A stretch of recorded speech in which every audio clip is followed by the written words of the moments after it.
afternoon. Some of them want to talk. I'm not some on. of them are not. Okay, good? now we're on. We're good Now to go? we're good. Okay. Good afternoon. Hello. Quiet. Good work. Click your fingers and. We're waiting for Mr. Crabtree to sit down. Okay. Okay. Yeah, Yes. please put that in the minutes. Good afternoon and welcome to the October 2019 meeting of the Omaha Public Power District Board of Directors meeting. First, I'm going to ask Tim Burke, President and CEO, to give a safety briefing. Yeah, so just for a lot of the people in the audience, what we do at every single one of our meetings, whether it's OPPD people or people from outside the organization, we'll do a safety briefing on the rooms that we're in for you to understand in case there's emergency, what your role is and what we're going to ask of you. So we are here in the auditorium on the atrium level of Energy Plaza. So there are exits that you came in. There are also entrances that you came in. You'll leave in the same manner in which you came in. In the event that we have to exit this building for emergency reasons, in the event that there was a fire, we would ask you not to use an elevator, and we would ask you to essentially go through the atrium area directly behind this room, and we'll go out on the Harney Street exit. And we'll exit onto the Harney Street side. You'll be directed by our security protocol folks to move to a safe area. There are fire extinguishers near this room here, right outside this door, just around the corner. There's one on the wall, there's one on the kitchenette, or in the kitchenette as well. If you have a medical condition, we would ask you to write it down or tell your neighbor. The AED and the first aid kit are one on top of each other. If you were going to go through the atrium and into the cafeteria area, they're on the brick wall on the right-hand side, one on top of each other. And is anybody here certified in the use of an AED or in CPR? All right, so those that are not, could you raise your hand as well? I'm just checking responses here. I would ask you to go to a wire story. There's a wire story we did on one of my direct reports, a member of the senior team, on their family's use of CPR. That saved the life of this young man over here to my far left, Mr. Kevin McCormick, and his wife was able to perform CPR, and he's doing incredibly well, and without that, he might not have been sitting in that chair. So I would encourage you to get certified in the use of an AED or in CPR for the safety of yourself, your family, and your friends. In case of emergency, Mo or a member of our security team will call 911. And again, in case of a fire, we would ask you do not use the elevators. You will be directed to the exits and to exit the building. We don't anticipate any severe weather, but in the case of that, you will be directed to a secure place, which would be in the garage level on the west side of the building. The board would be directed to our call center area, which is also a secure area as well. I think that concludes my safety briefing. Thank you very much. Thank you, Mr. Burke. Now, let's run through a list of our guidelines for the conduct of the meeting. First and foremost, please silence all your electronic devices. This regular board meeting will follow the agenda made available to the public upon entering. Excuse me, Ms. Setke. That was just a test. That was an example. That was a test, an example. This meeting is streaming live on internet at OPPD.com. Welcome to anyone who's listening. Our regular board meetings have public comment periods on the agenda. Following board discussion on each pending matter, I will ask for the public comment before bringing the matter to a vote. Also, prior to the adjournment of the meeting, you'll have the opportunity to comment on any other OPPD matters. If you wish to speak, please approach the microphone to your far left and state your name and address, and state the name of any organization or person you are representing. Organizations should choose one representative to speak on their behalf, so as to avoid repetitive commentary. Comments made by all parties during the meeting are a part of the official public record. Each individual will be allotted 3 minutes per matter pending at the discretion of the board. To assist you, we use a red, yellow, green light indicator to ensure each member of the public receives a consistent amount of time. Ms. Henners will signal you when the 30 seconds remain, as well as when his time is up. Please direct your comments to me, not to other board members or the executive team. I will either respond to you directly or defer the response to Mr. Burke or another board member or officer of the district. If you brought written materials, Ms. Henners will gladly receive them on our behalf. Ms. Henners, can you please call the roll? Bogner. Here. Kavanaugh. Here. Gay. Here. McGuire. Here. Mulhoff. Here. Moody. Yep. Williams. Here. Yoder. Here. Announcement regarding public notice of meeting. Notice of the time and place of this meeting was publicized by notifying the area news media, by publicizing same in Outlets newsletter and on OPPD.com, by displaying such notice on the arcade level of Energy Plaza since October 11th, 2019, and by emailing such notice to each of the district's directors on that same date.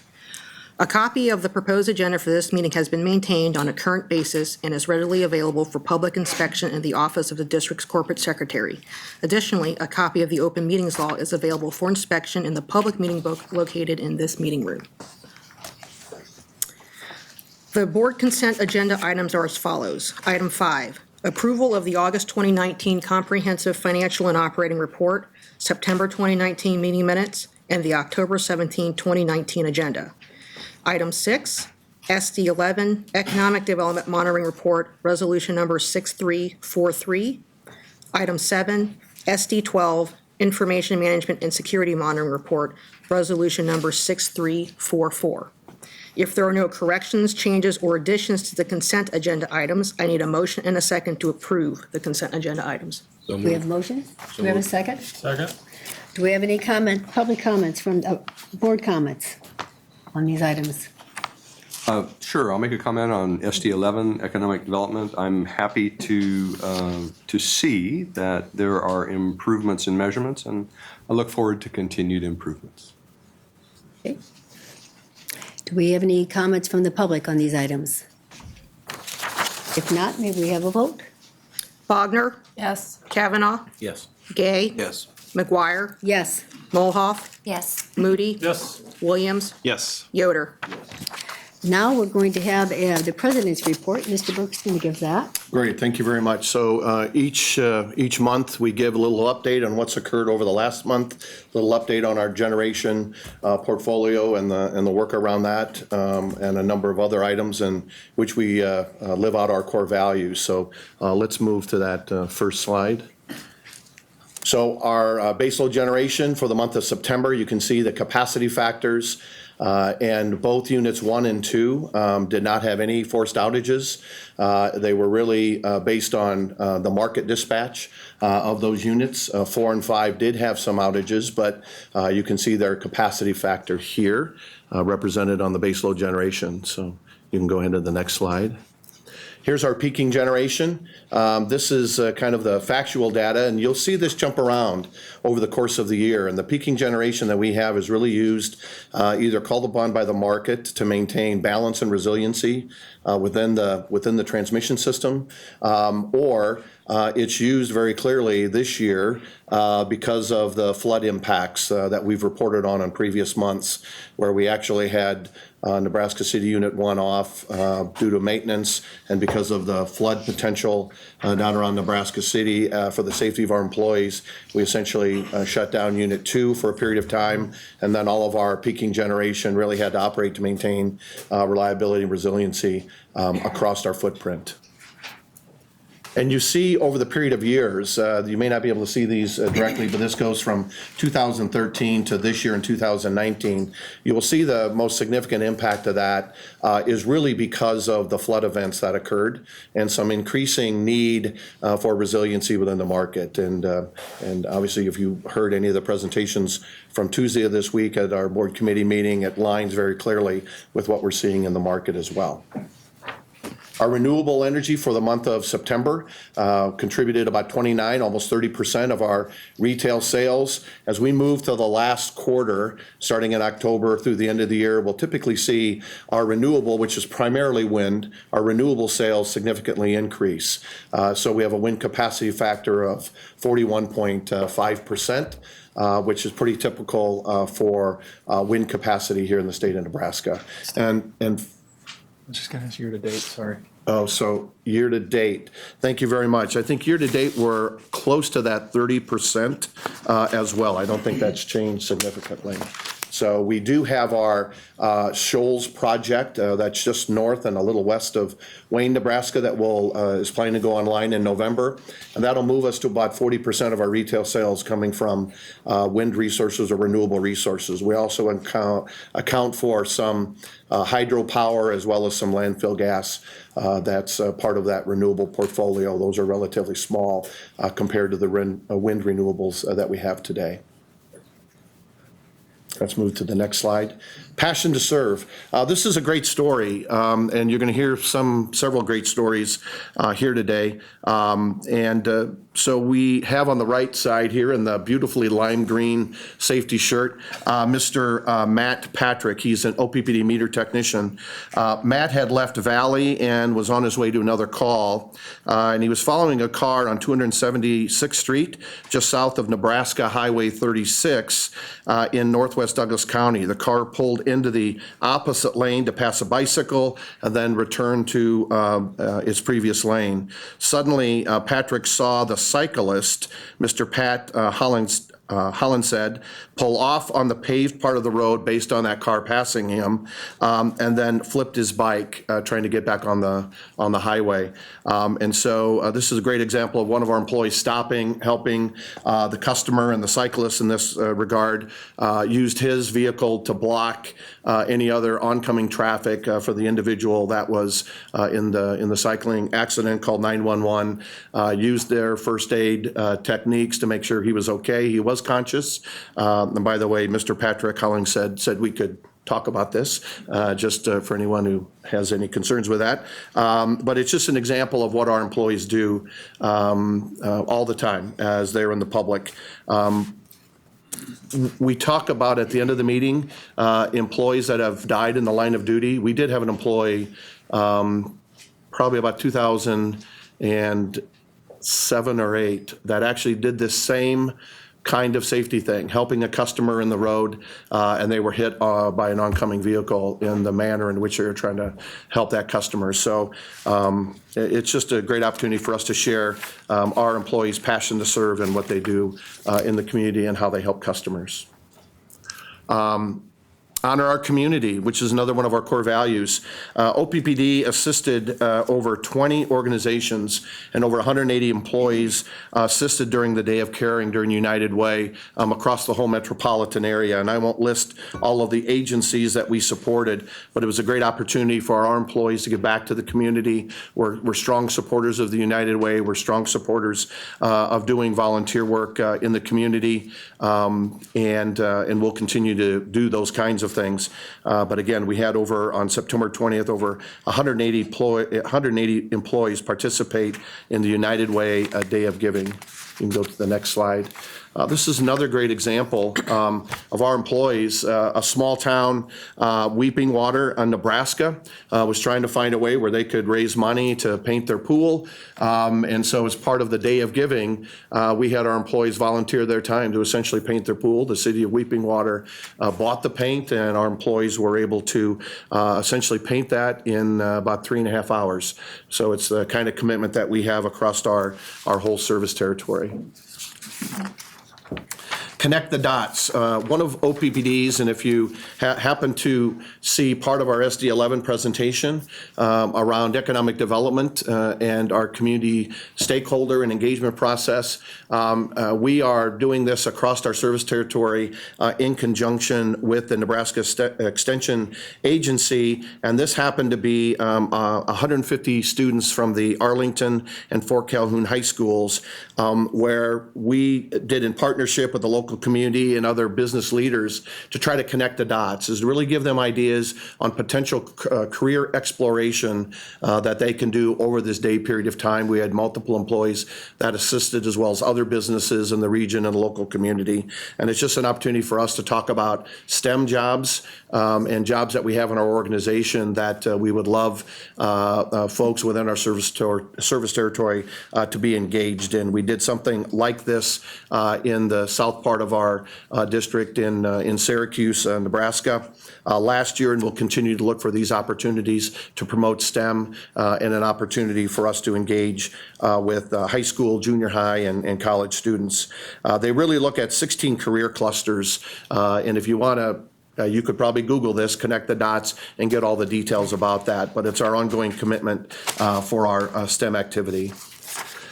And then also in honoring our community, we are advocate members in the mentoring organizations across the community.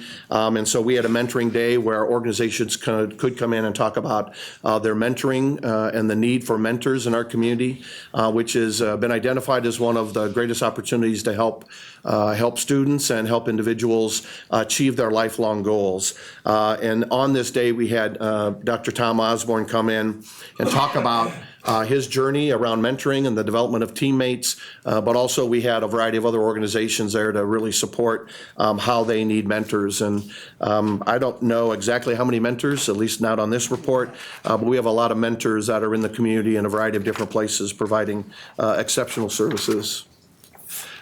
This is another great opportunity in what our Society of Engineers and a variety of our technical folks across the organization have supported. It's called Go Baby Go. And you may not think this is a big deal, but in conjunction with college and high school students that are interested in STEM or science or technology or mechanics, we work with the Monroe Meyer Institute at the University of Nebraska Medical Center to retrofit vehicles for kids who do not have the ability to utilize their lower extremities. And we take these automatic cars and we put in devices that allow them to use their hands. You know, I knew that we did this, and I've seen some of the activities and the videos that we've done this. But what was really touching to me is that one of the nurses, one of the administrators that are part of this organization, stopped me after Mass one night and said, "I hear you work for OPPD," and of course I immediately go, "Oh my goodness, okay, what can I help you with?" And she went on to tell me the joy that are in the faces of these young kids who have never been mobile before, who couldn't be mobile before, who now have the opportunity to jump in this vehicle that has been hand fitted for them, and how they jump in these cars and they go, and parents hope that they find them at the end of the day. So it's just a great opportunity. But this is what our organization does to help the community and specific individuals in the community. And finally, what we have done in each one of our board meetings is to talk about, and it's really a refresher of us on the work that our employees do, not only in the community, but what they do in the field and the manner in which they do that. We do jobs and we do work that puts sometimes our men and women in harm's way. And so today we're going to honor Mr. Michael Johnson, who was a lineman, who died on December 10th, 2002, from injuries sustained when he fell from a pole on which he was working. He was 37 years old, and he had been with the district for 1 year. He was a 20-year member of the Ashland Fire Department, had been recently elected assistant chief, and according to his fire chief, Rick Grauholtz, he was the kind of person that people like to follow. He did it in a way just by setting a great example, and he was survived by his wife Janine, his son Paul, his daughter Taylor, and his mom, brother, and sister. And it's a great reminder for us of the men and women that are out doing work today and that will be out doing work tonight and on weekends and on holidays, leaving their families and doing some of the great work on behalf of our customer owners. So it's a great opportunity for us to remember those employees that have passed away in the line of duty. And with that, that concludes my President's report. Thank you very much. And next, you want to kick off the last of our... I do. So those that have been following us closely online, we have identified 5 strategic initiatives, and our first strategic initiative was to really begin to focus on our decarbonization pathway initiative. And so what does that decarbonization pathway look like over some period of time?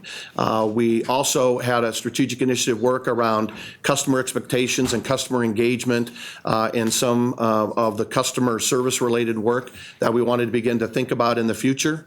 And so in the decarbonization pathway, Ms. Mary Fisher gave that presentation. Julie Comstock gave the customer engagement presentation. Troy Vi, our Vice President of our energy delivery side, gave one on the increasing need for digitalization, reliability, and resiliency within the T&D system. And then last month, we had Kate Brown talk about the broader technology needs as we begin to move to the utility of the future and what that strategic initiative work looks like. And this month, it's the fifth of the 5 strategic initiatives that the management team has really identified based on the strategic directives that the board has given us and the accountability around that we have to set up these strategic initiatives for that work. And so this one is called Power Through People. It's really focused on our workforce transformation that we need to begin to think about as the utility of the future. And so with us today is our Vice President of Human Capital, Ms. Mart Sedke, who will kind of take us through the broad, high-level thought around this strategic initiative. So first, just let me say how humbled I am that you all turned out to hear me speak. I know that's not why you're here, but thank you. So many of you have seen this before as we've gone through the 4 strategic initiatives that have already been presented. It is apparent that there are human capital implications involved in all of this work. So I'm just going to focus on one. Let's think about smart technology. So imagine tomorrow morning when you wake up, your smart personal assistant tells you it's time to get up, plays your favorite song, and helps you get ready to get your day started. That personal assistant's going to tell you what your day is going to look like, maybe even suggest that if you take light rail, you can get 15 to 20 minutes worth of work done on your way to work, and probably pick out an outfit from your closet based on the meetings that you have today that you should think about wearing. Virtual reality and these kinds of smart technologies are already here, and they will become much, much more prevalent and a constant companion in our lives. We know that customers want to work with the utility in new ways, whether through more continual and consistent communications or generating their own power, perhaps through solar shingles or batteries. Our workplace is also going to change. Let me be clear.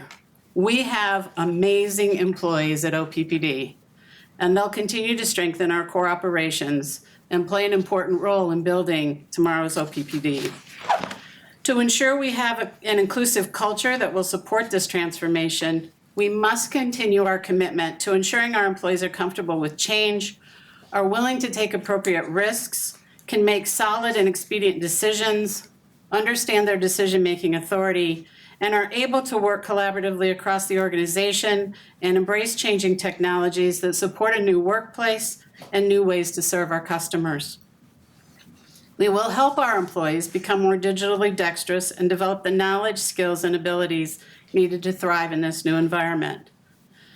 This new digital workplace can be very exciting and drive the organization to new levels of success, but it can create challenges as well, such as security, new expectations for employees, and an expectation of always being on due to the mobility that can cause burnout and lead to retention issues. By proactively creating our employees' desired experience in the workplace, we will attract, develop, and retain the talent we need to transform our organization. A colleague of mine points out that work is no longer a contract. It's a relationship with employees. And to sustain high levels of employee engagement and performance, we must continue to build a meaningful relationship between leadership and employees. So, what do we know at this point? The amount of change that we're experiencing in our industry is not going to slow down. We know that organizations that create a culture where employees adapt quickly to change, are agile, flexible, and embrace digitization benefit from higher productivity, cost savings, and a more mobile and agile workforce. OPPD must transform to keep pace with our customers' needs and desires and changes in the way our industry conducts business. We have been transforming. For example, we're now using drones for line inspection and repair, designing collaboration spaces in our work environment, partnering with a neighboring utility to deliver service to our customers, deploying technology such as advanced metering infrastructure and RAIN devices to collect customer data and respond more quickly to potential system issues. So transformation is not new to us. We know that we must be proactive in creating new policies and processes and systems driven by technology to support a more agile and flexible workplace. We know that we need to work together with our union leadership to find meaningful and sustainable solutions for the business and our employees. We know that for many employees that have been doing work they love and are good at, talk about changing skill sets can be scary and drive the question, can I do it? We will work with our employees to ensure that they are able to acquire the skills needed for new opportunities that align with both their current and desired skill sets. Our employees have demonstrated their desire to grow their skill sets through participation in programs that we've had, such as the Accelerated Leadership Development Program, Emerging Leaders, the Gatherings, and the Whole Self series. It is necessary to raise our employees' awareness of what it means to be a digital workplace, the benefits to individuals, to the organization, and to our customers. When employees are more digitally savvy, they are often faster and more creative in their solutions and may even be more engaged. Their personal skills are enhanced and they are more likely to keep pace with skill requirements in the business world. Employees who are curious and who demonstrate a desire to continuously learn and who take ownership of their careers will thrive in this environment. We must create a workplace that is open to innovation and adopting new digital methods while helping our employees navigate this new workplace by creating distinct lines between work and non-work and making the workplace overall more human-centered than technology-centered. So what we don't know. We currently don't know all the new skill sets that our employees will need to bring to future work. But we've already begun gathering data on how we can best address those growing and changing skill sets. For example, we're exploring how we can work with colleges and universities to provide college credit for our employees' work experiences. We're thinking about new and inventive apprenticeship programs that we might develop to help people prepare for other types of careers. And as an example, in California, they have developed an apprenticeship in HR so that people don't have to go and get a 4-year degree to get a job in HR, but can go through an apprentice program. So we're looking at things like that. How can we be more creative about helping our employees to get prepared for the workplace of the future? As with some of the other initiatives, we don't yet have an estimate of what the costs associated will be. And we also don't know yet exactly how we can best support our employees through the transition. But it will become much clearer once the other strategic initiatives are further developed. So what does this mean for our future? When our workplace is transformed, our employees will be open to change and new technologies and will be resilient and nimble in changing quickly. Employees will have opportunities to participate in experience building that will enable them to transform themselves as the industry and our business transform. We will provide our employees with the tools and knowledge they need to be successful in meeting the ongoing needs of our customers and business. The way we work together and with our customers is changing, and employees will be equipped with the tools necessary to quickly respond to that. Our employees have been and will continue to tell us what they want from their workplace. We will listen more deeply and make plans to provide the experience that allows them to excel at work. And our employees will share in creating the experience that they want at work. I was kind of struck as my son Samir began to prepare to go to school at Northwest Missouri State and thinking about what kind of roommate he wanted. There was a program that they offered called Room Sync. All he had to do was go in and put in kind of his preferences for a roommate, how he likes to work, does he smoke, does he not smoke, does he drink, does he not, those kinds of things. And it instantly, when he hit the button and submitted that profile, provided him with a list of potential roommates. 100% match, 85% match, 90% match. Imagine the day, and I see this happening fairly quickly for us, when our employees can input their knowledge, skills, and abilities, and we can bounce that against the types of jobs that we have available in our company and provide them with a list of potential careers that they could pursue and what they need to further develop in their skill set in order to be able to do those jobs. Digitization holds a lot of promise for our future, and we're very much looking forward to addressing it and transforming our workplace to meet the need.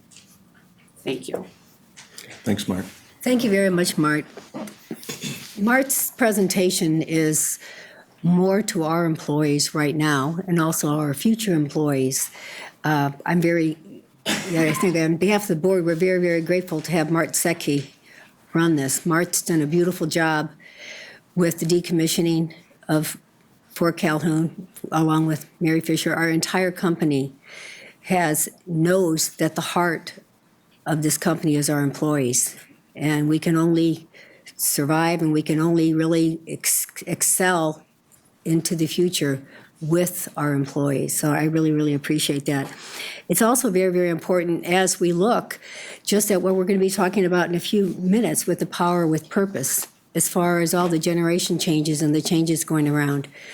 When we're doing this, when we're adding this solar, when we're adding all these renewables, this puts a lot of stress on our power companies. At the same time, North Omaha is going to have a reduction in workforce. At Fort Calhoun, we had a tremendous reduction in workforce, and we'll continue to do that as we complete our decommissioning. So it's very, very important that we realize this and that we actually have a vision for what we're going to do and how we're going to help our employees and also our future employees. So I really, really appreciate that. Thank you very much. On another subject, we have something called Power with a Purpose. Wonder why everybody's here right now. And can we ask Mark a couple questions? Oh, I'm sorry. Yes, go ahead. Thank you, Mark. Well done. Just a couple things. One, in my couple of years here, the best places to work initiative has been super impressive, and I appreciate the manner in which you have meaningfully asked employees what they want and adjusted course to do what we can to meet their needs. I think it's been great work.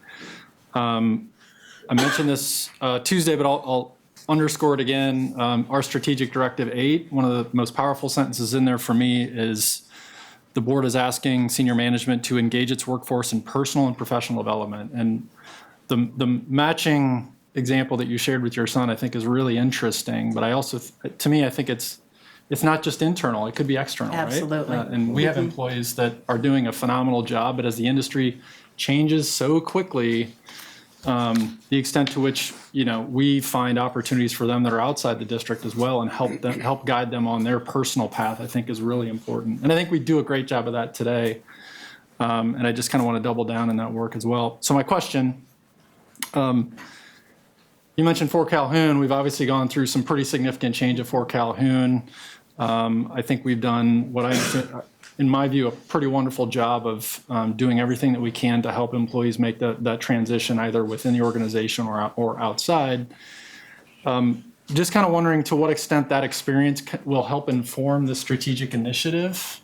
Oh, it will a great deal. I think one of the things that we've certainly learned is that as employees at Fort Calhoun have transitioned into other parts of our business, they've helped to make the places that they've gone better, taking some of that nuclear experience with them. That's been tremendous learning for us. And I think it is important to understand that while people may change the focus of their career, it doesn't necessarily change the fact that they bring some great innovative ideas to the workplace when they come in.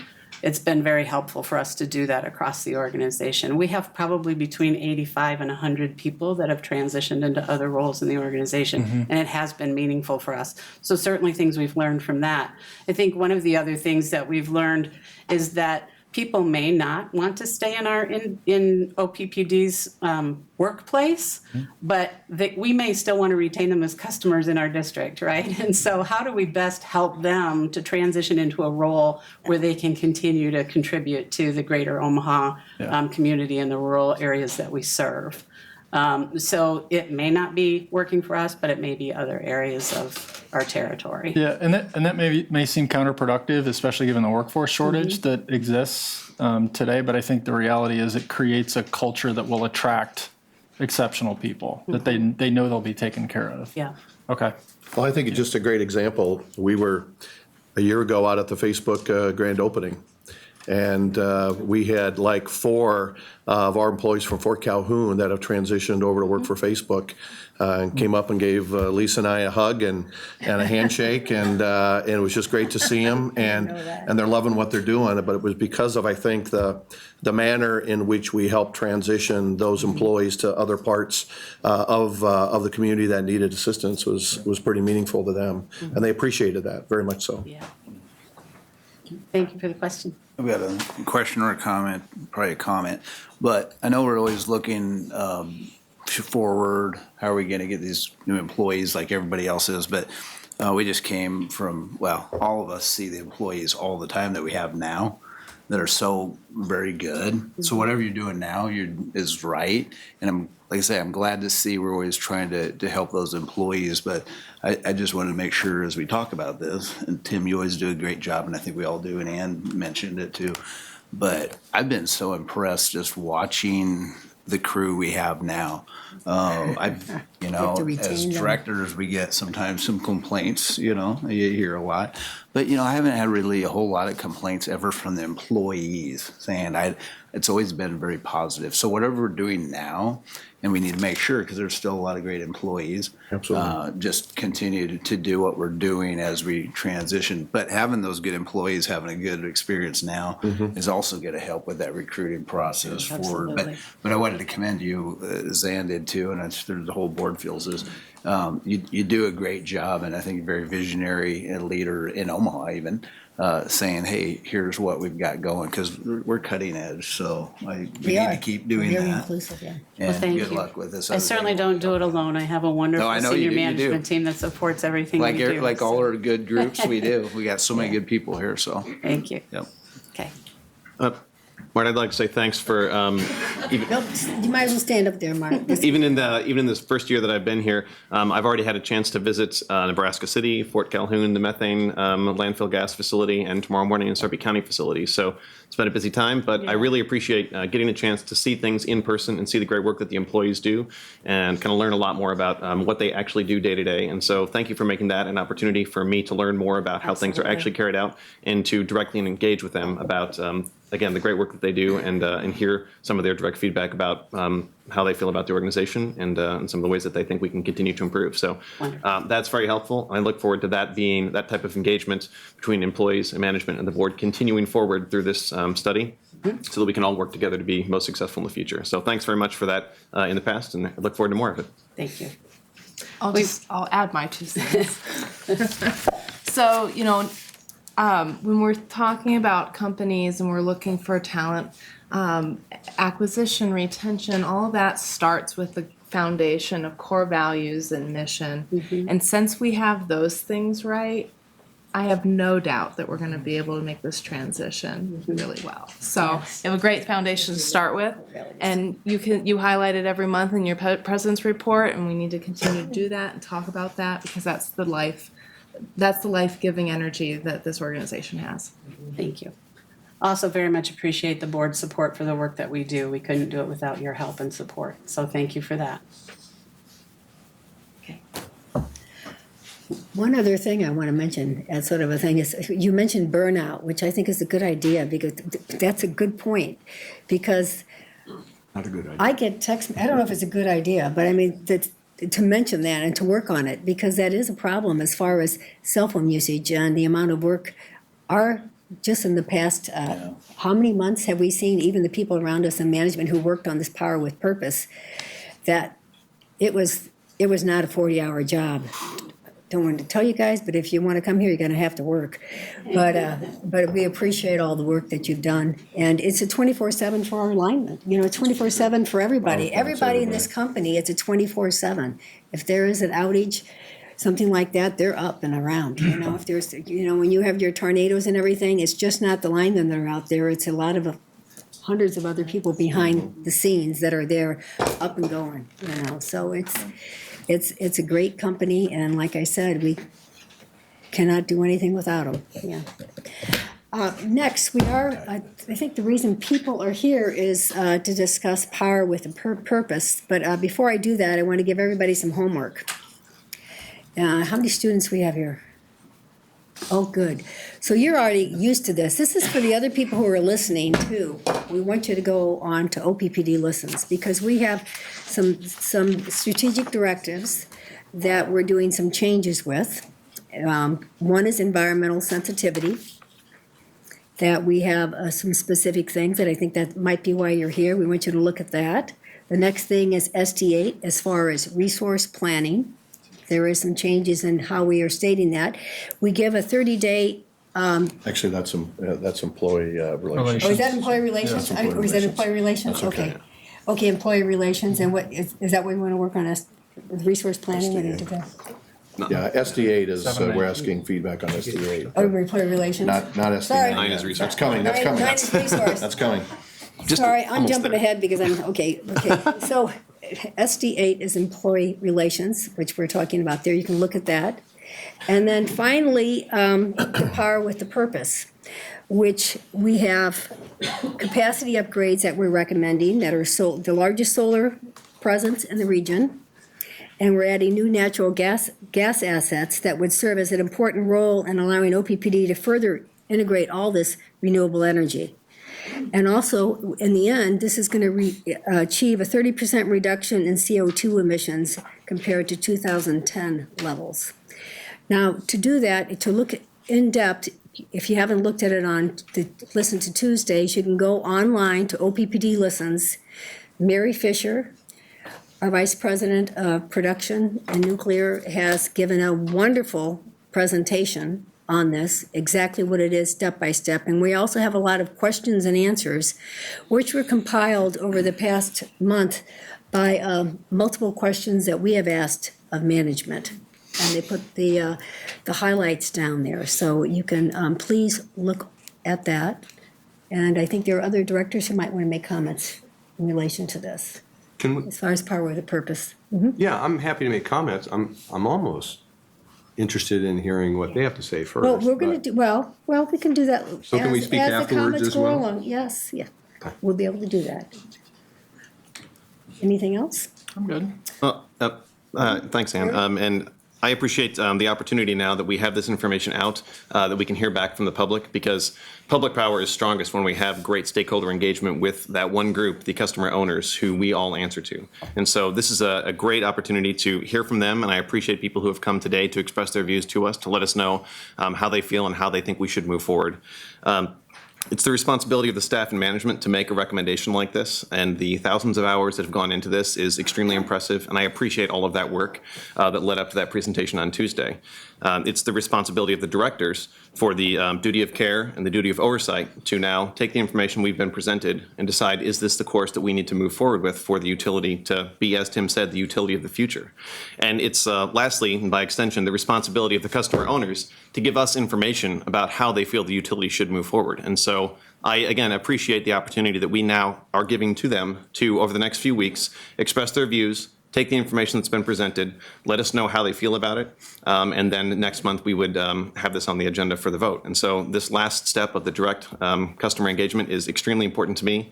I thank staff for making this available so that we can hear directly from people and know what they would like us to do. It's going to be a big challenge, and I look forward to that challenge. So thanks to everybody who's made this possible today and over the next month. Yeah, so let me just echo that feedback is absolutely requested, please. Yes. And we've already had a lot of it. As I said, it's homework. So it started and it's great. When I was in your shoes before I was sitting here, one of the things that was always confusing to me was process. And as you all know, I'm a process-oriented person, so let me just reiterate what our process is. We announced this Tuesday. We're open for feedback until roughly November 9th. November 8th is the deadline. Our next board meeting is on November 14th, and the board is being asked to give management the authority to go out and directly negotiate and award a contract for everything that is in the power for purpose, right? So we are essentially saying, we're relinquishing our current responsibility to award these contracts as a board, and we're saying management go out and direct negotiate these things, you award them. That doesn't If mean that. approved. If approved, right. So if approved at that November 14th meeting, which is again what we're looking for feedback. If we make that decision, Then that starts the process of us going out, putting an RFP out, getting information back, and then there's much more analysis to occur thereafter. So nothing is locked in, is my point. Even if it gets approved on the 14th, even after the RFP goes out, even after we get more information, feedback is still helpful. So there's certainly a need to have something feedback in the next 30-ish days, but it's not the end. There's a lot more to come. There's a lot more to do. This is a big decision. These are decisions that are going to last for decades. So it's not a rush to get everything done in the next couple of weeks. There's a lot more to come, and I would encourage you to stay dialed in throughout that process. So I do appreciate all the comments, appreciate all the work that's been done. There's been a great deal of work. And the board has asked, so the senior management team came to the board with a recommendation because there's an issue. Thanks to Lisa and her team for putting together a quick study on this. But there is much more information available to you.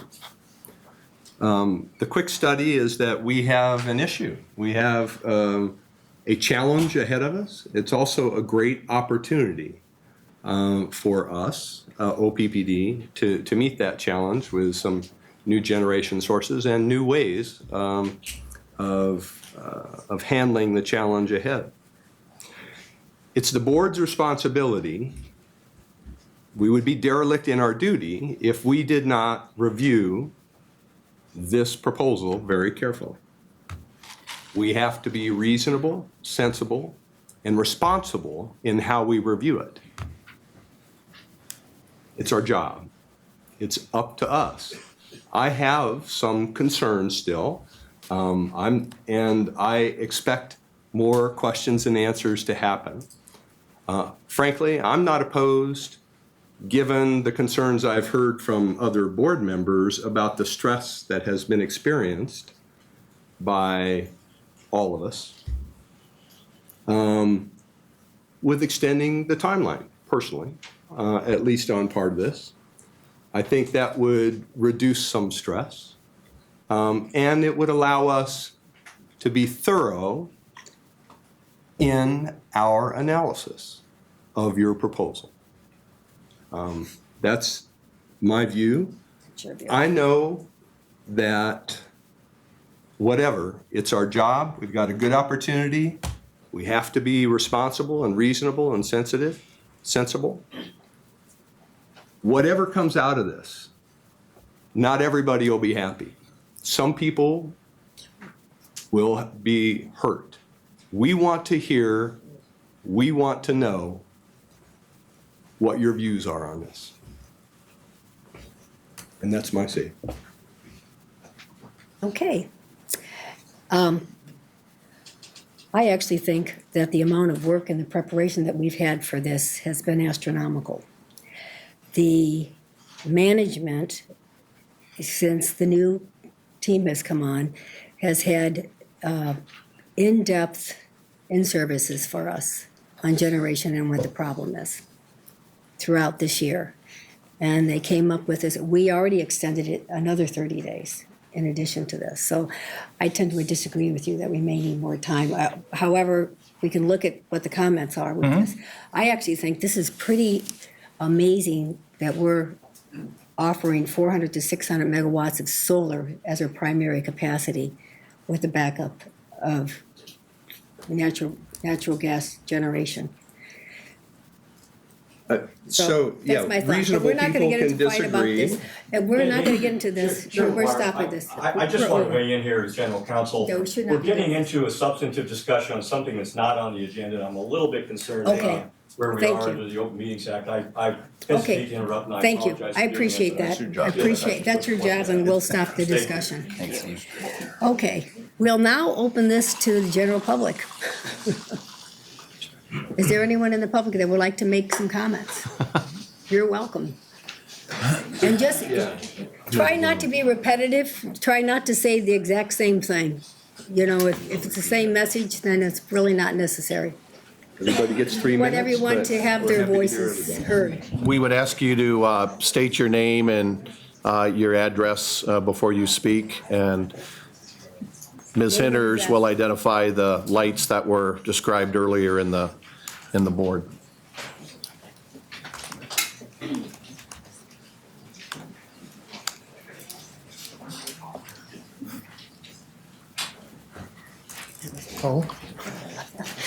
My name is Tim Fickencher. My address is 3735 North 39th. And I'm reading this letter representing Nebraska Interfaith Power and Life from my wife, who was detained in Lincoln. So she's the board vice chair. Dear Chairperson McGuire and members of the OPPD board, Nebraska Interfaith Power and Light supports OPPD's plan to establish a net zero carbon goal by 2050 and invest in more than 400 megawatts of solar generation. Nebraska Interfaith Power and Life supports several significant steps that OPPD is planning. First, setting a net zero carbon goal by 2050 is a major and necessary step in addressing the causes of the Earth's climate crisis. Second, OPPD plans to invest in more than 400 megawatts of solar generation, more than 50 times bigger than any solar installation in the state. Is a huge step toward reducing the greenhouse gas emissions in your generation portfolio. Third, we support the retirement of the coal-fired units in the North Omaha generation facility. We appreciate the fact that OPPD does not anticipate needing a rate increase because of the low cost of solar generation, protecting the interests of your customer owners. In addition, we support OPPD's plan to provide employment opportunities for current employees at the North Omaha facility. However, we also have the following recommendations. First, limit investment in new gas-powered power plants. Although we understand the need to maintain reliability, the price of battery storage is rapidly declining. And we are concerned about continuing to make investments in fossil fuel generation at a time when OPPD is planning to decarbonize its generation portfolio. Second, while we appreciate your leadership in setting goals of net zero carbon by 2050, we hope that this goal will be re-examined as time goes by, with the intent of reaching the goal earlier than 2050 because of the urgent needs of addressing the climate crisis.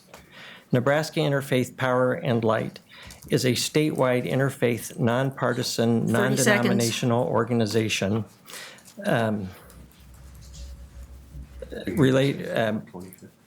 providing moral and spiritual messages on issues related to climate change and care of creation. Nebraska Interfaith Power and Light appreciates the leadership that OPPD is demonstrating through these initiatives. We look forward to continuing to work with you and helping make these plans become reality. Thank you. Thank you very much.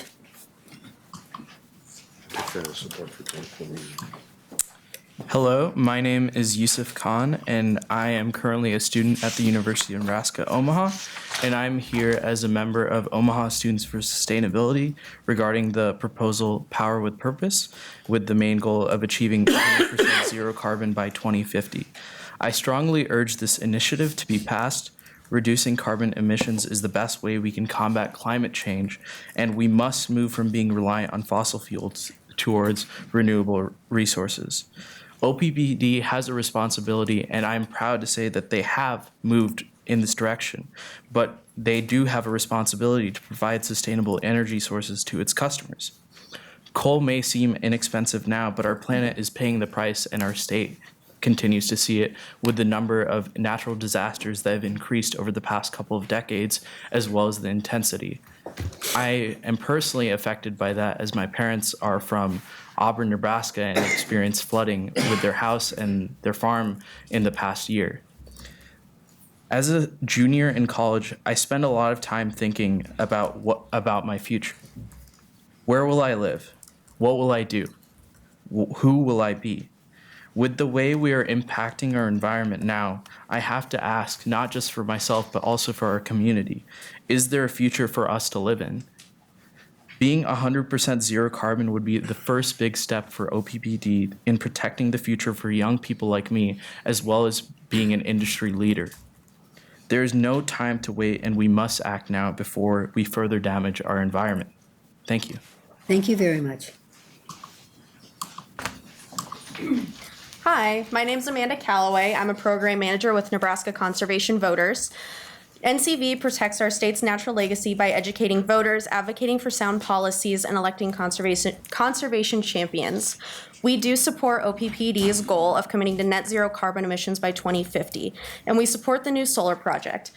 However, we do have concerns about the new natural gas proposal because natural gas does emit pollution with significant impacts on climate change and carries the likelihood that it will become a stranded asset and a burden on ratepayers in the future.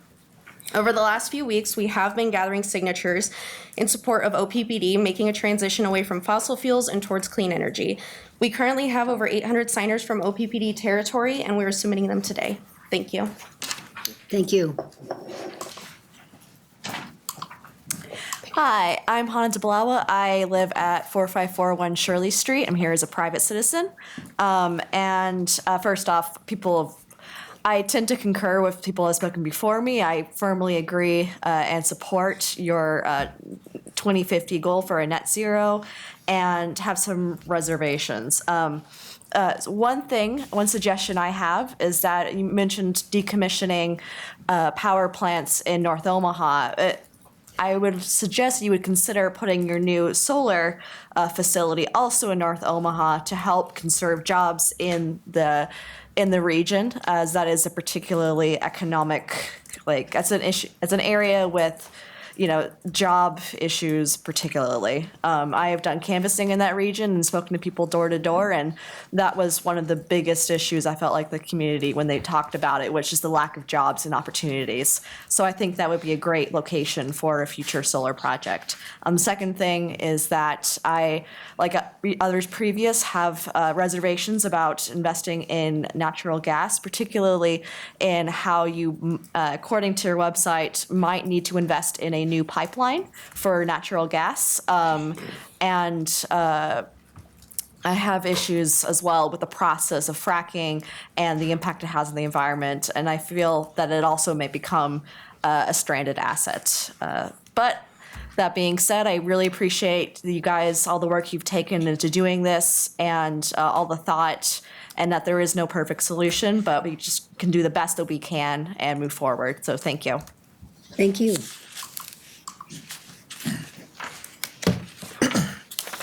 Hello, my name is Edison McDonald. I'm here tonight representing GC Revolt. We are a solar company based out of Omaha. We appreciate your focus on developing a zero net carbon goal. This will help to ensure energy independence, bring local development to Nebraska, and align our energy portfolio with our Nebraska values.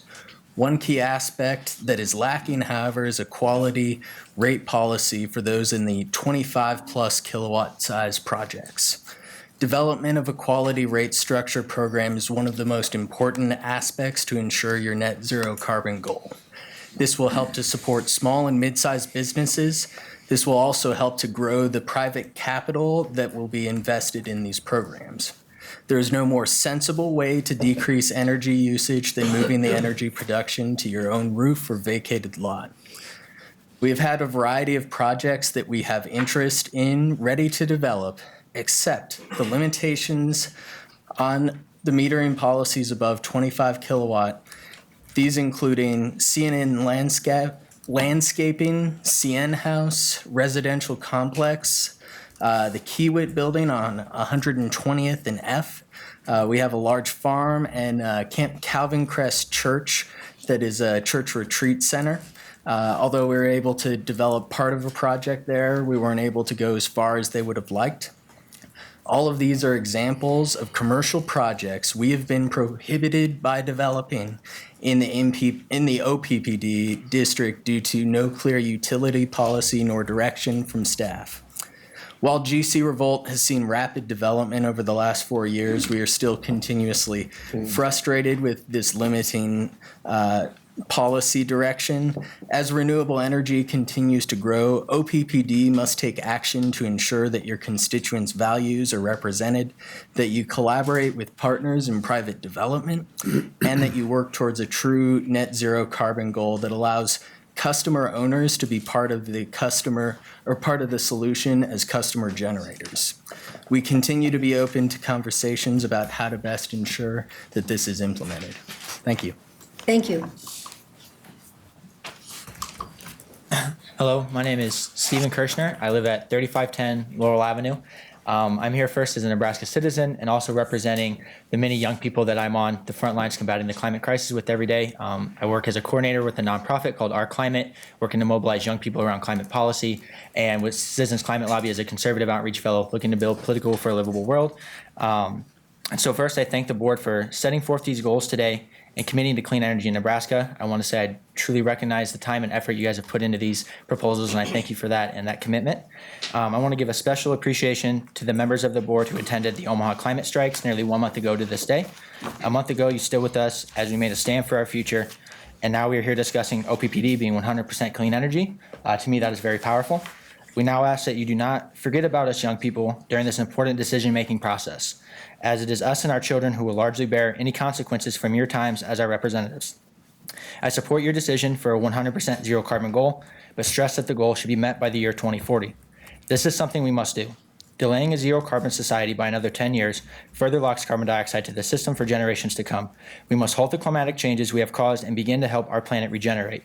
Delaying this goal delays justice to the world. People are dying, species are going extinct, things are not okay, and we must act accordingly. I support your decision for the 400, 600 megawatt solar project, but I do not support pairing the proposal with new natural gas and converting the North Omaha units. The decision to reduce the emissions at the North Omaha Power Station is long overdue and at this point may not be worthwhile at all. We should not be talking about conversion or new fossil fuels of any kind at this point. We should be discussing how soon we will decommission and get to the future we also need. The Rocky Mountain Institute has credible research that shows new natural gas facilities will be stranded assets in as soon as 15 years. Battery technology and better grid support is coming. The science is clear. We need to create policy to transform America into a zero carbon economy. This must be done as fast as possible to avoid the devastating impacts of the climate crisis, many of which we are already seeing. May we be reminded of the floods this year. And this is our problem just as much as it is everybody else's, and we must be leaders. We should not be coupling language that reduces emissions and creates further emissions in the same proposal. To me, this is ludicrous. I ask that the board spend more time rethinking this proposal and also consider serious conversation supporting federal policy that will spur the innovation we need. Bills like HR 763 will price carbon and spur the economic incentives to reach our zero carbon goals efficiently. Support for this type of thinking will build better grid support than reliability of natural gas. I am honestly tired of this. 30 seconds. This is good enough attitude, because it is not. By 2020, it is flat out not good enough to me. I am born and raised in North Omaha and grew up playing baseball field from the age of 5 on the backyard of the North Omaha station at Little Vikes. I can picture it vividly. I now have many nieces and nephews and neighbors who play football on these same grounds. Athletics have been at Little Vikes since the 1970s, and I now have a godson who is 2 years old. His name is Grayson, and one day after the next 5 or 6 years of going to his cousin's games and seeing his family cheer on Husker football, then he may too want to put cleats on and play football at Little Vikes. At what point are the children of my neighborhood going to be able to go to football practice and not breathe in pollution? How many more generations of children will cycle through my neighborhood before they no longer have to look up and see the plumes of smoke billowing from the power plant? My godson's future is far more important than the time it will take you to rethink, renegotiate, and rewrite the contracts required for a livable world. Thank you for the opportunity to speak. You know, if I might, Chair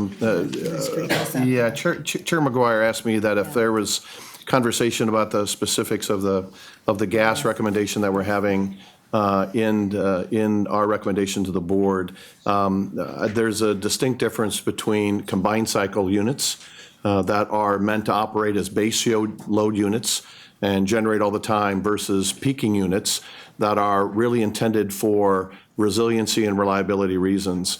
The recommendations that we're making to our board is one at our North Omaha facility. We are going to be shutting down units 1, 2, and 3 that are currently on natural gas, but replacing them with more modernized gas for that resiliency and that reliability related reason.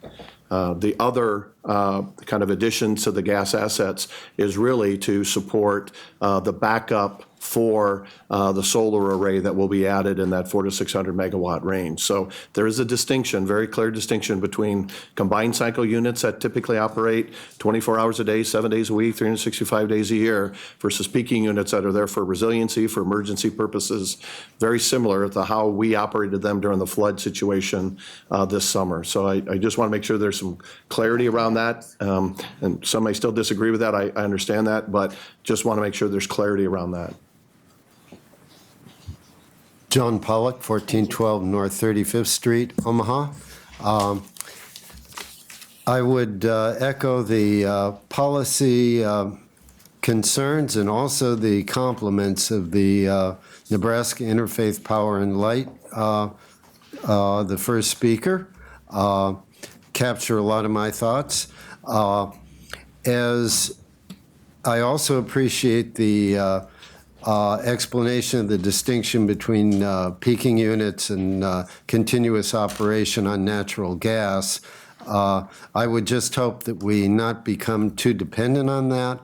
And also, I would like to see more demand-side reduction to address our basic power needs. One specific concern that I have as a meteorologist about solar, of course, is that we're living in a harsh climate. There are windstorms, there are hailstorms, there are tornadoes, and I realize that you're going to have some kind of insurance or something, but there's still some sort of statistical expectation that your solar installation could get wrecked over time by some weather disaster. It's not a high probability, but it's not negligible either. And I would be interested in seeing how you deal with that risk over time, because I know you can't just put things out there and assume they're going to operate without an issue. So that, by the way, the latest research that I'm aware of does not suggest that there's going to be an increasing trend on tornadoes in this area. Probably not large hail, although it's pretty hard to tell. What it does look like is that there's going to be a change in the seasonality, so that we'd be seeing more what we'd call now off-season events, and also that there's going to be more of a concentration of severe events. So when it happens, it can really happen more places over a larger area, which of course puts a strain on all the utilities at the same time. 30 so seconds. there's a little bit more systemic risk on that. And I'm saying this not to in any way discourage the development of these things. I just want to have a hard-headed look at what the actual difficulties are. For the current weather, we got a chance of a windstorm on Sunday. We'll have to be watching that. Otherwise, the storm track is mostly to the north of us. Thank you. Thank you very much. And also thank you for the monthly weather report. We do appreciate it. You're right on all the time. Hi, I'm Marjorie Shreve. I'm here as a private citizen. I live at 312 South 16th Street, just across the street. I'm glad that you're making a goal for 2050 to become clean, to have zero energy. Anyway, I like the goal you're doing. I echo Interfaith Power and Light's report. I am also concerned about gas because of the long-term concern about fracking. So I hope as you plan it to get old and be replaced at the 2050 mark at least, if not sooner. And I also would like to support the comment that energy on specific buildings and homes is supported, because I think that's one way we can protect ourselves in the changes in the weather that come more severely in the past. And thank you for listening. Thank you.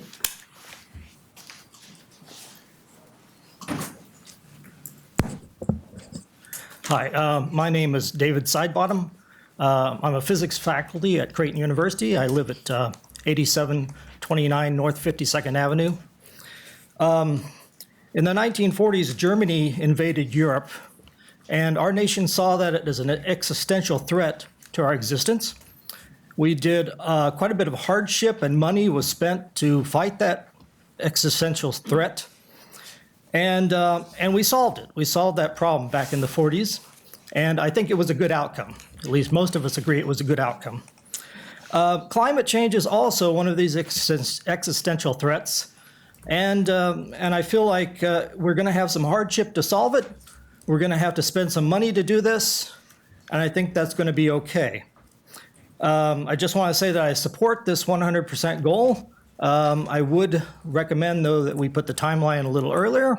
I would favor 2030, if that's possible. And that's my opinion. Thank you. Thank you. 2030 and 2040.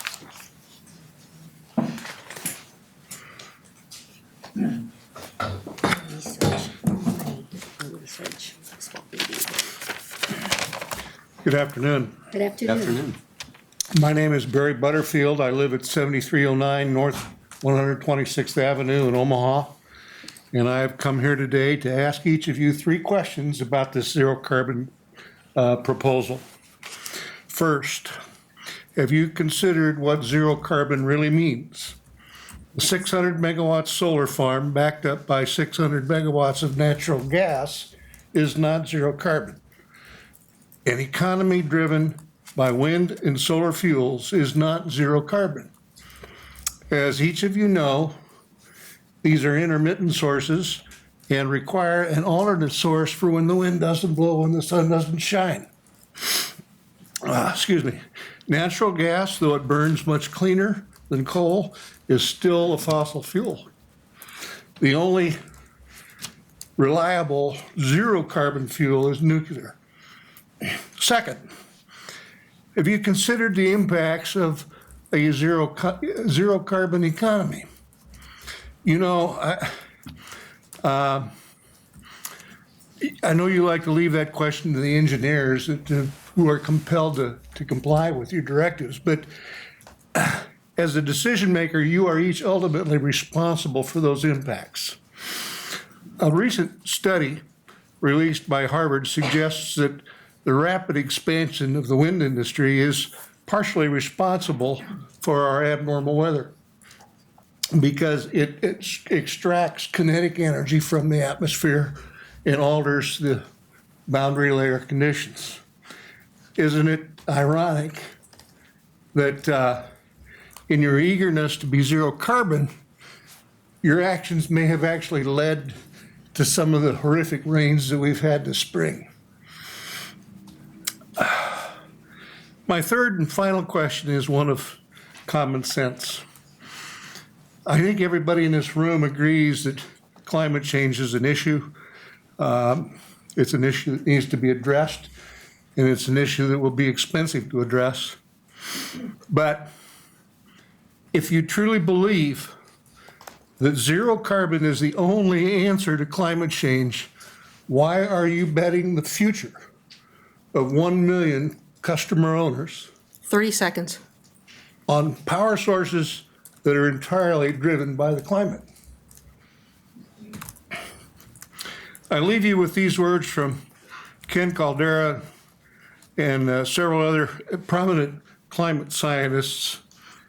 They say this: with the planet warming and carbon dioxide emissions rising faster than ever, we cannot afford to turn away from any technology that has the potential to displace a large fraction of our carbon emissions. Thank you. Thank you very much.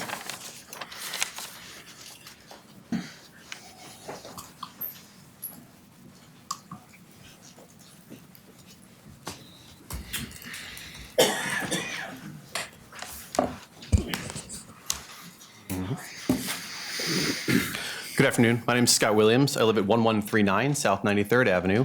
I am proudly represented by Director Moody. Today is an exciting day. Tuesday was possibly the more exciting day, but this is our first opportunity to publicly comment as community members and customer owners on the subjects that were discussed and publicly announced on Tuesday. I am thrilled to see and hear from so many others who are also here enthusiastically supporting the steps that the district is taking.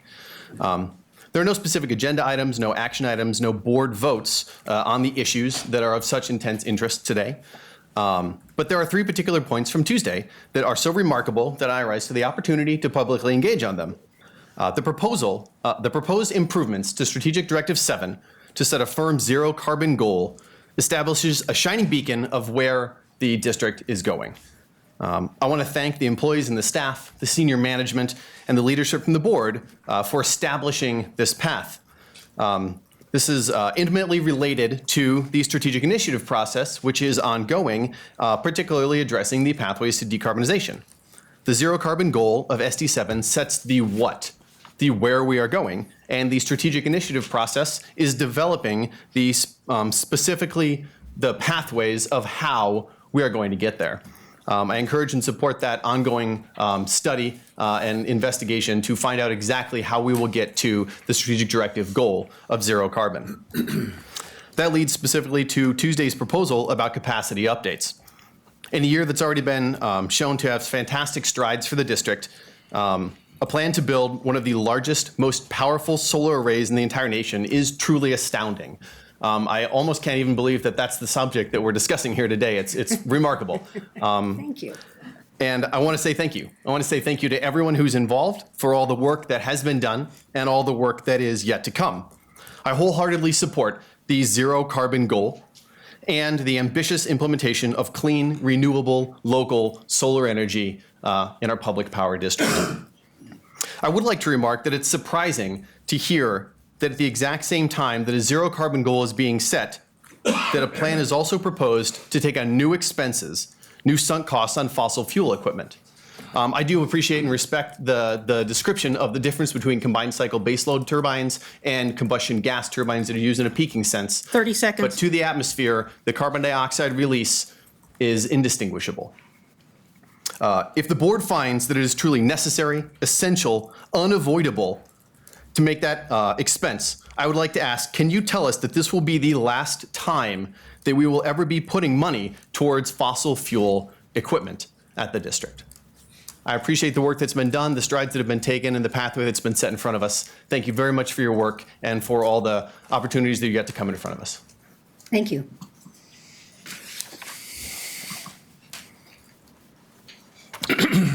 My name is John Crabtree. I'm the Sierra Club's Beyond Coal representative here in Nebraska. I wish I could rise today to just applaud you for making plans to build 400 to 600 megawatts of solar power generation, because we do applaud you. It's a huge step, and you deserve credit for that. I wish I could rise today to tell you that I understand all the challenges you face with demand growth, capacity, reserves, resiliency, because we do understand how difficult all this is. You face stern challenges in the years ahead. I know that. We know that. The 8 of you, well, one's missing. The 8 of you, I was going to say 9, right? Because you should include you too, Tim, and your team in the room too. You guys are as smart and as capable and decent a group of people as I know, in all honesty. And I value the friendship and relationship you've had with me. But we all face stern challenges, and we have to face them together. I face them, you face them, and we all face them. Climate change challenges and threatens our economy, our society, our nation, and our very lives. So I rise today to say no. OPPD's Power with Purpose proposal misses the mark. 600 megawatts of new gas-fired capacity, even at a 10 to 15% capacity factor, is too much and for too long. 600 megawatts of new gas will be an obstacle to your stated objective of creating a roadmap to decarbonization before you've even begun that process. I urge you to take a step back, reconsider your modeling and analytical assumptions, make your proposed RFPs less restrictive, less proscriptive. Let the marketplace help you find alternatives with less carbon in them. Don't rush to judgment, extend the timeline of this process. Look for more ways to avoid building a 600 megawatt, 20 plus year carbon asset that essentially ensures that we will never decarbonize in time to make a difference. Thank you.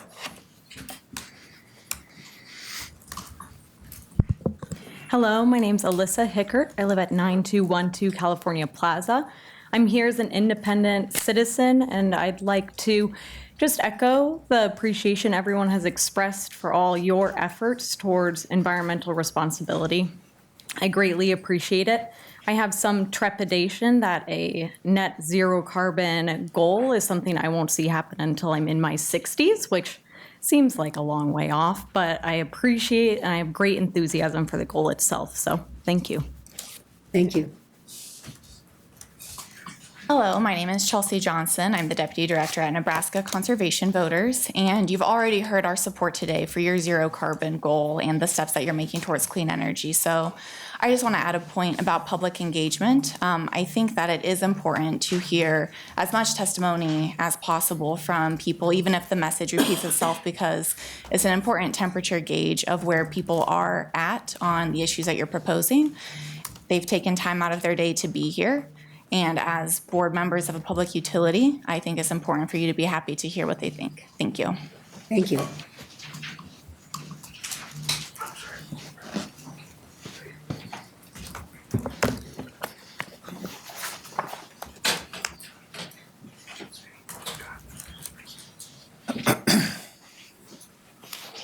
This is a gift to OPPD. Okay. And there's some.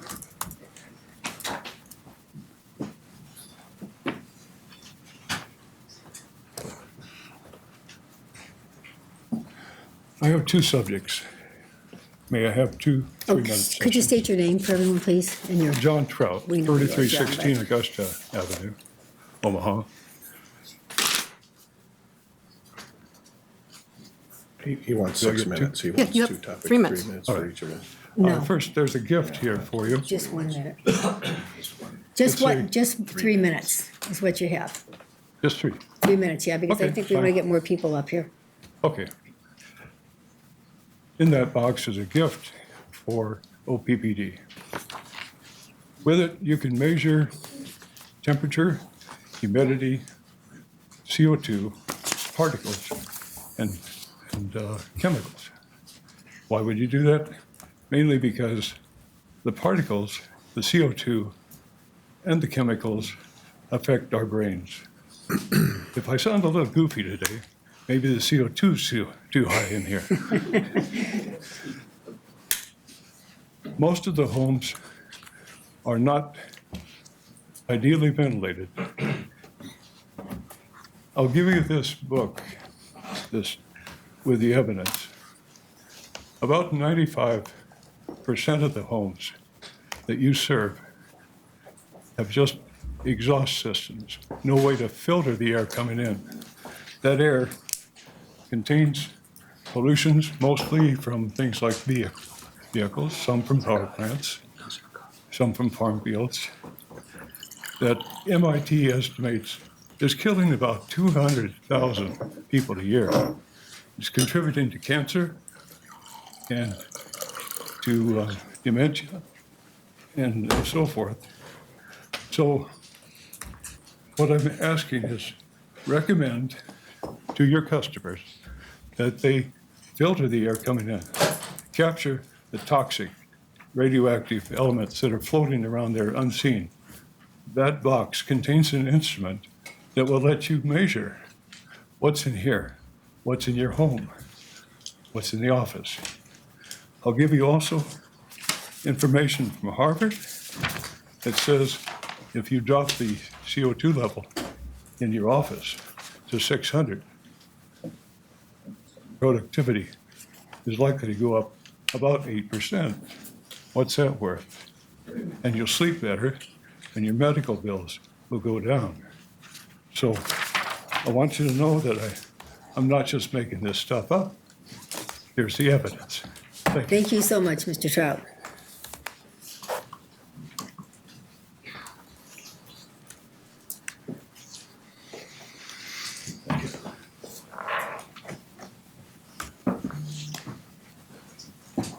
My name is Ryan Wishart. I'm an environmental sociologist, faculty at Creighton, and a board member at Nebraskans for Peace. I want to thank the leadership at OPPD for their bold plan to build 500 megawatts of solar, which will make us a pioneer in solar development in the region. I'm glad to see that the enthusiasm that the public has shown for community solar is also being reflected in our future generation investments. Likewise, I'm gratified and proud that OPPD is recognizing the moral imperative of decarbonization and moving towards commitments in line with the science. I'm pleased to hear how OPPD is thinking about the well-being of its employees during this time of transition. I also encourage attention to a just transition that prioritizes relieving pollution on historically burdened communities within the district. I understand the utilities under certain constraints from their commitments to the Southwest Power Pool for accredited additional capacity. And I've been working since Tuesday with the announcement to understand these requirements and the metrics for resiliency better, but it's not much time. For now, I want to appeal to the board not to approve any new fossil fuel generation unless they are absolutely convinced that it is the only option. Take the time to get this right. Maximize the role of efficiency and demand reduction, for example. Turning our declining block rate structure into an increasing one would be a good start towards this goal. As public power, OPPD can be a case study in the promise of energy democracy. Where regulatory rules are constraining our innovation, leadership here means pushing for policy changes that allow the district to pursue energy goals that the public says they want. After all, OPPD has lobbied for policy changes and on regulatory decisions in the past, not all of which I've agreed with, but from what I've been hearing, we can't afford to be passive in this regard in pursuing the energy future that we're saying we want. The last thing I'll say is it also strikes me that part of the increase in peak demand that is creating a sense of urgency on the additional capacity issue is coming from data centers whose host companies like to advertise that they're 100% renewable energy. Yet while Facebook and other corporate behemoths get this PR, we, the public, are under increasing pressure to make risky investments in new fossil fuel generation to maintain our commitments and obligations. Perhaps future negotiations with future data centers should take these factors into account as well. Thank you. Thank you.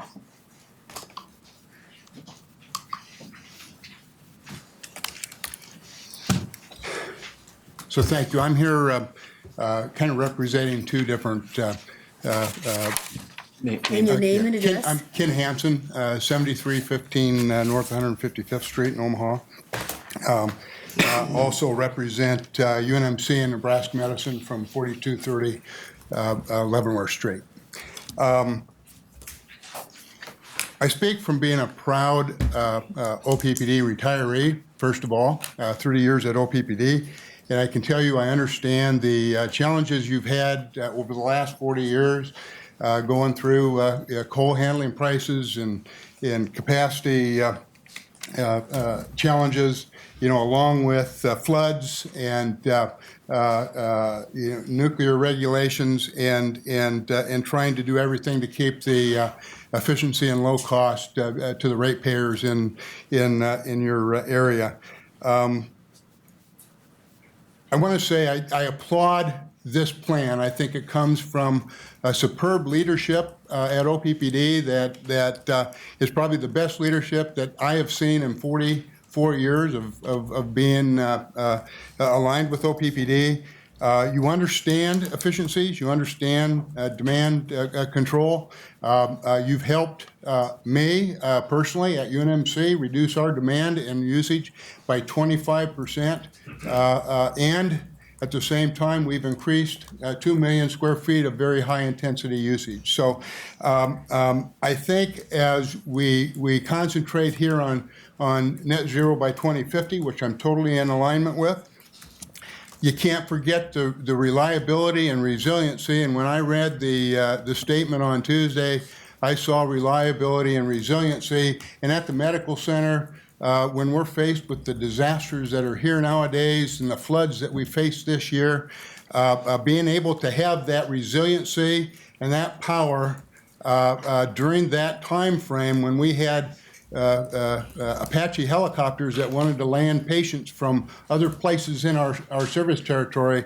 If we wouldn't have had that power, we would have had to close down, and there would have been no other place for them to go. So I think your plan is great.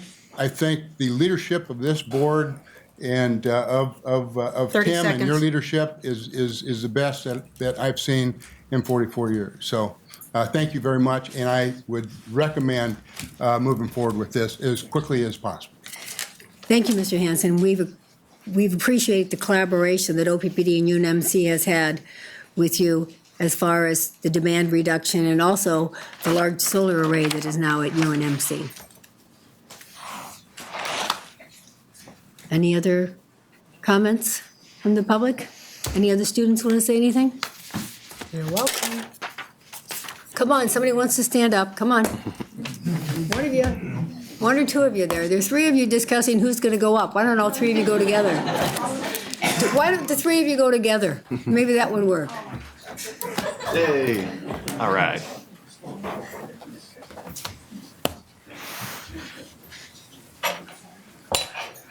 Go on. Stand up, girls. Okay, all four of you stand up. All four of you stand up. Go on. It's okay. Go ahead, please. Welcome. Come on up.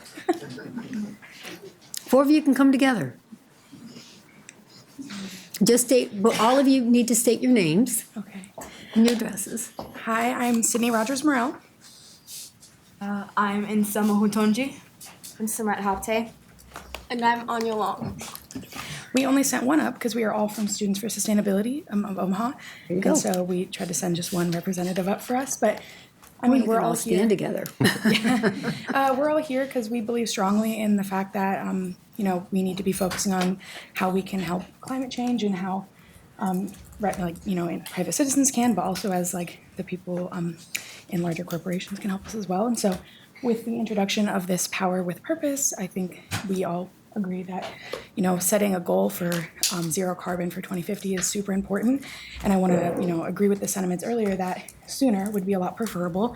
I know that UNO and UNMC both have a goal of being zero carbon by 2030, and so those are pretty big people in the city that are also trying to do that. And so in partnership, if everybody kind of moves that way, then it would be a lot easier to have everyone do it. So we want to thank OPPD for all the work they've already done, and also even having this on the table, because that's the first step to getting it done. Anything else you didn't say?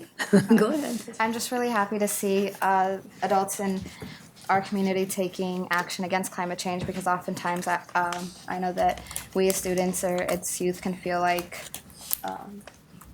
there's a lot wrong with the environment, and we feel like we're being let down by the adults that have the ability to make change. And I'm just really happy to be a Nebraskan and to see this happen.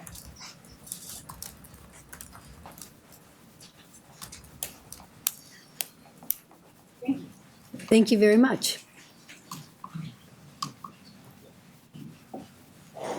Hi, my name is Sam Clark. I live on 11565 Prairie View Drive, and I'm Julia Steiner, and I live on 9717 Fieldcrest Drive, and we're both seniors at Westside High School.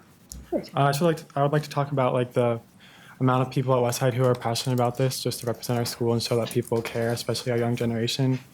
The climate strike was held on September 20th. We had quite a bit of Westside students attend, probably close to 15, Yes. 15-ish Westside students. So just to show that our school cares and that we have people in the community that care. You guys have heard enough facts about climate change and the support for the plan. I just want to talk about why I'm passionate about this. Not only just because I'm young and because I'm going to grow up in a world where the climate is going to continue to deteriorate and where my future is going to continue to be shortened if we don't do something. I also am passionate about this because I come from a place of privilege.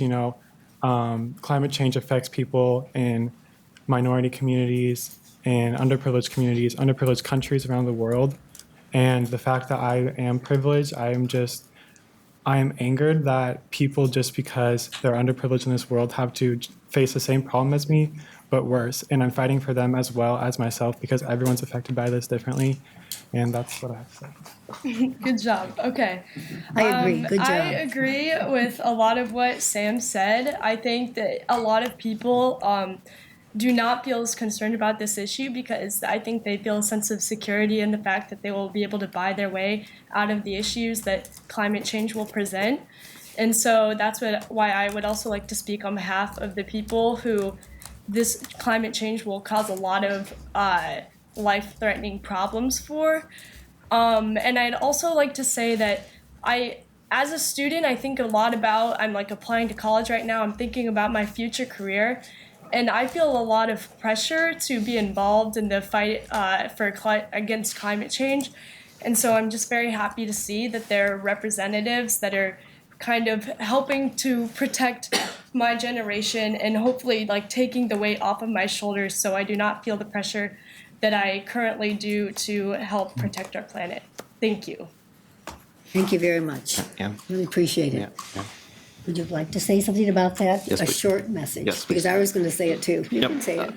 Sam and Julia, thanks very much for being here.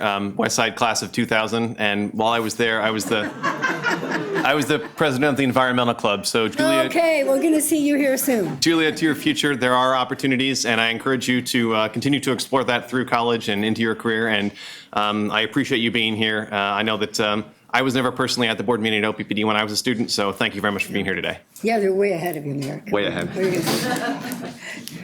Okay, if there are no other comments, thank you very much for all of your attendance and coming, and we appreciate your passion, and we're glad you're just as passionate as we are about this topic. Thank you very much.